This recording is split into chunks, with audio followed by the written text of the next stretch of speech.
34.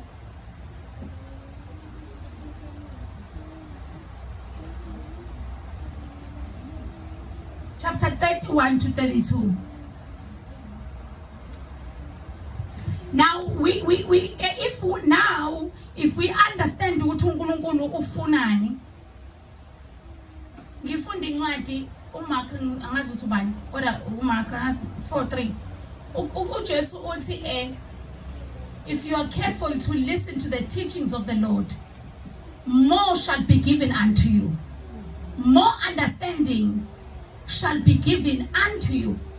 Now if you are careful ukuyinikela nje ukuthi ulalele, uNkulunkulu uzokupha ulwazi oluzokushintsha futhi kunegain ekwenzeni izinto. Awuyenza into nje kuvele kutholakala. There is something that comes back ezoshintsha impilo yakho. Hallelujah. Now it is important ukuthi uma ngabe siyichanelisha impilo yethu ukuthi Zoom awunga concentrate kuma jobs akho kuphela. Concentrate ukuthi there need to be something that is good engizoyenza kuleli viki. Hayi ukunikela ngokwemali kuphela, ngokwezenzo zungu. Niyayizwa lento engisho bazalwane? Izenzo scale. Funda ke. Mark chapter 4 verse 31 to 32. It is like a mustard seed planted in the ground. It is the smallest of all seeds, but it becomes the largest of all garden plants. It grows long branches and birds can make nests in its shade. Amen. Hallelujah. Lencwadi leli viki mamncane ngifastile. Ngifaste social media. Ngifaste nje uTikTok no WhatsApp. Not no WhatsApp. WhatsApp ngiyavula ngoba fanele ngizwa ama message, but no Facebook ngifastile. Ayikho impela ngiphela njenga akukho kumnandi. Hey engikuzwayo kaNkulunkulu ngaleli viki la ngibuthe these things aside. Hallelujah. Ngi-incline my ear to incline. Ngisondeze indlebe yami elwazini likaNkulunkulu. Hallelujah. Amen. So mangihleli ngifunda incwadi kaMark oqala nje ngithola kuMark. Ngibuka ukwenza imisebenzi emihle. uMark uthi mayefika kuyabetha kunephathi la asechaza ukuthi uJesu wahamba wakhetha abafundi bakhe abawu-12. So mangibafunda ukuthi wabakhetha waba-appointa wayeseyabasenda. Mangifunda inhlobo yabafundi aba-appointwa uJesu uMark akekho. Did you know ukuthi uMark is not part of the 12 apostles? Amen. Amen. Amen. Mark is not. But yet he wrote a book. Ngambuka lo muntu owanikela wathi noma sengakhethwanga. Hallelujah. Noma okulungile angikhetha ngoba imagine to ukhetha uJesu. Hallelujah. Uthi i-level okuyona inkulu kangakanani. Wayesethi noma bengangikhethanga I will write about him. Amen. And give all the testimonies of this man owakuthiwa uJesu Christ. Which means uMark waye part of the 72. Kuthiwa futhi wayengumvangeli. He was an evangelist. Okusho ukuthi lalela skay. Ukuthi kunomuntu ozobhala ngawe wena ungazi. uMark was not appointed to write, but he appointed the Spirit of the living God compelled him to write about this good news. Amen. Amen. Hallelujah. Amen. The other thing engangayisho ngathi uma ngabe safanele utshela ukuthi wenza into useyingane. Abantu abatshelwa ukuthi ufanele benze okuthile abantu abayizingane. Hallelujah. Amen. Akufanele bekhona umuntu ozokutshela ukuthi yini ozoyenza ezoba yinhle.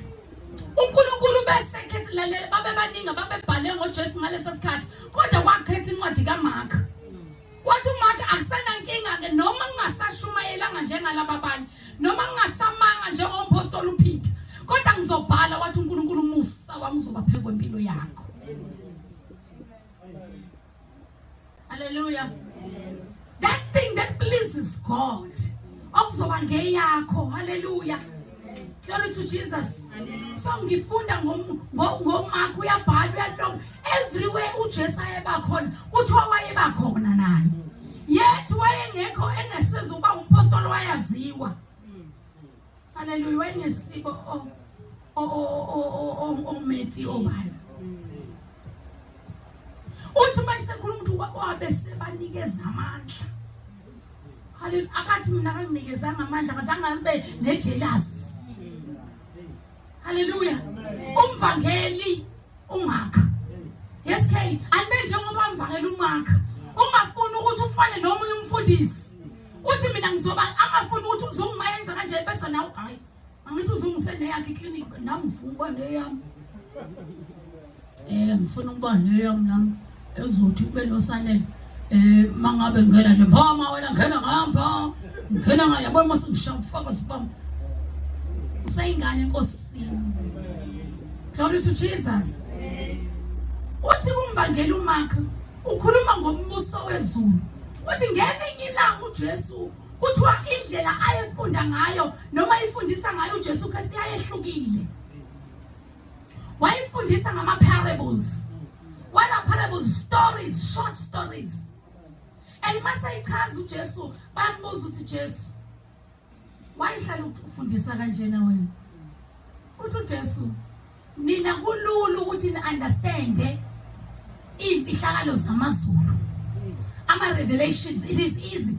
But for someone who is not in Christ, nala efundisiwe akunzima ukuthola understanding.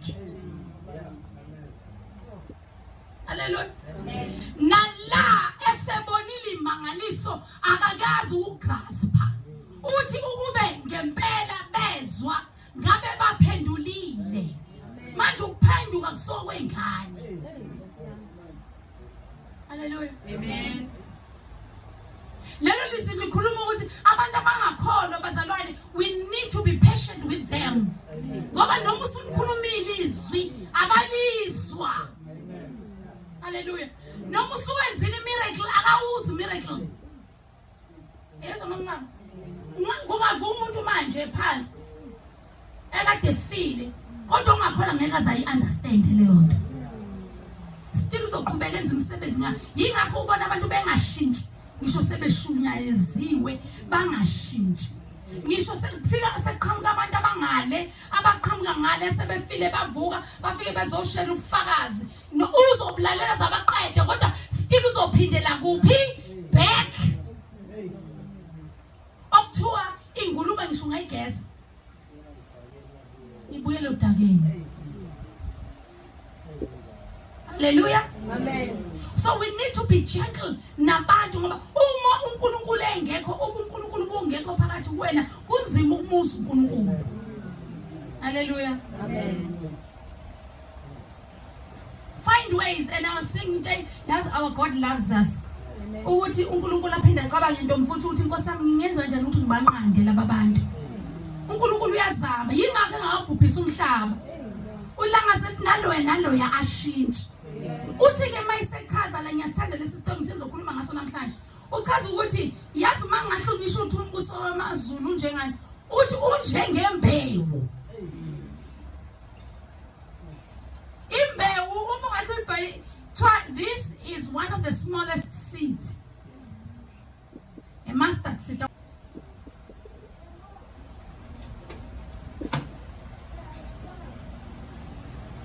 It's one of the smallest seeds. Now, uJesu ungathekisa about the smallest seed. Uthi it's one of them. It's kunjengani ngembewu ye mustard. Uthi mangabe sitshalwa. Kiyabetha uphinde ufunde futhi. It is like a mustard seed planted in the ground. It is the smallest of all seeds. But it becomes the largest of all garden plants. It grows long branches and birds can make nests in its shade. Uthi it grows. Even though it's small, kukhona la achaza khona kwelinye kuMark athi kunjengembewu uma ngabe umtshale itshala aka understand ligrowa kanjani. Uthi uyibona nje iyakhula aka understand the scientific part yayo ukuthi ikhuliswa yini. Uthi yena uqhamuke sezovuna. Hallelujah. Now uthi uNkulunkulu ngikhuluma na uthi noNhlanhla uma wenza isenzo noma ngabe sisincane kangakanani, it will grow. Njengoba unga-understand ukuthi imbewu ikhula kanjani emhlabathini, nakho ngeke uqonde ukuthi lesi senzo sakho esincane senza kanjani. Amen. Amen. Amen. Hallelujah. Musu ufuna i-understand ukuthi lento yenzani. Hallelujah. Kodwa ngisho ngakuthiwa isenzo sakho zanele sincane kangakanani, maye engathekisa of a master seed, ngisho ngakuthiwa isincane kangakanani siyawenza umsebenzi. Ngisho ngakuthiwa sikhe uvuka nje njalo ekuseni umakhelwane wakho uvuka, awusabona babuncobo, uyaphila baba, sengathi unganosuku oluhle. Lokho ungange mustard seed ukutshalile. Hallelujah. Uthi uNkulunkulu soze waqonda ukuthi ikhula kanjani imbewu, kanjalo musu ufuna ukwazi ukuthi kuzokwenzani. Amen. Uthi like a mustard seed sanele ikhula, uthi kodwa mayikhula yenzani kuyabetha.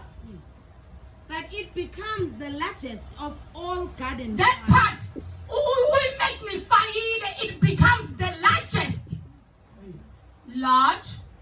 Larger, largest. Hallelujah. Amen. Larger, largest. It becomes largest. It grows up to a multitude. Yeah. Amen. Hallelujah. Amen. Imbewu yakho. Uthi emva kwalokho funda futhi ke. It grows long branches. It grows long plant. Izoqala ithele. Hallelujah.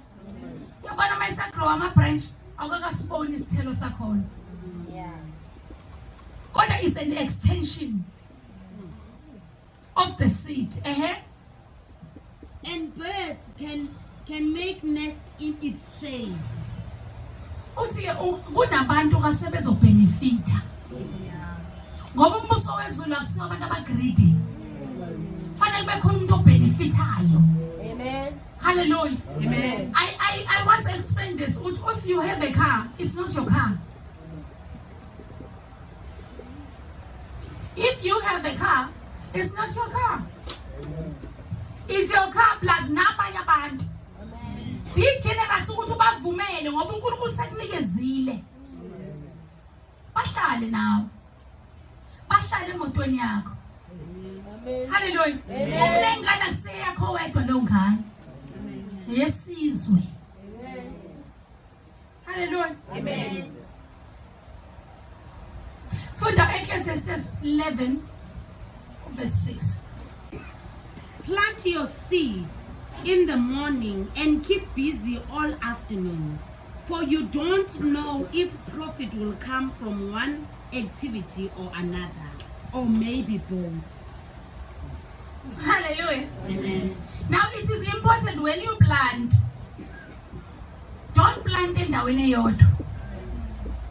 Ngikhuluma ngama-winds here. I'm not talking about it. Whatever that you do, keep on doing it to so many people. Don't count how many people uzowenza kuyona. Because awazi ukuthi iyo uthini kiya.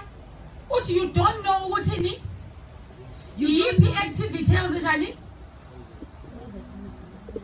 You don't know if profit will come from one activity or another, or maybe both. Hallelujah. Amen. Ya ithi bayakusekiqedile la. Amen.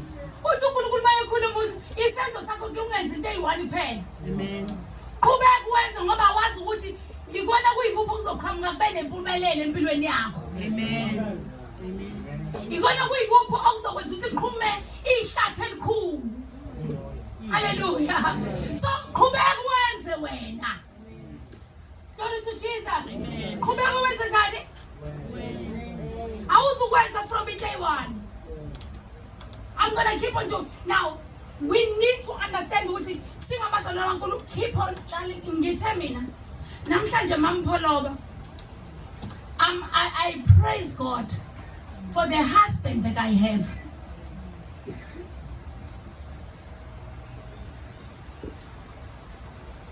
This husband ngisho ngaqhamuka intombazane enama-hips angakanani. Ngisho ngaqhamuka intombazane eveze i-cleavage yaze aveze i-cleavage.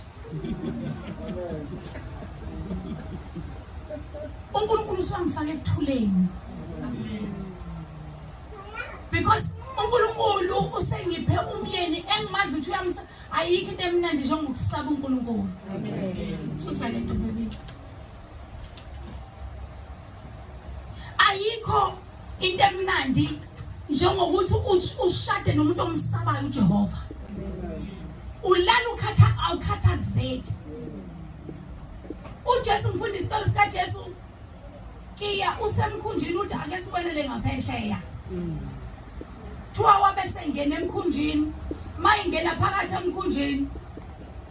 Thiwa wezela walala. Kodwa kuthiwa ngenkathi ezelelana kuthiwa the storm came and rocked the boat all over. It rocked until amanzi aqala yena ubhizi uyakhona. Why uJesu wayekhona? Ngoba wayenokuthula ngaphakathi. He knew ukuthi ulwandle ngeke lwenze lutho kuye nabantu ayehamba nabo. The peace that you get, the peace that you get in Christ, awunyakaziseki. Amen. Hallelujah. Amen.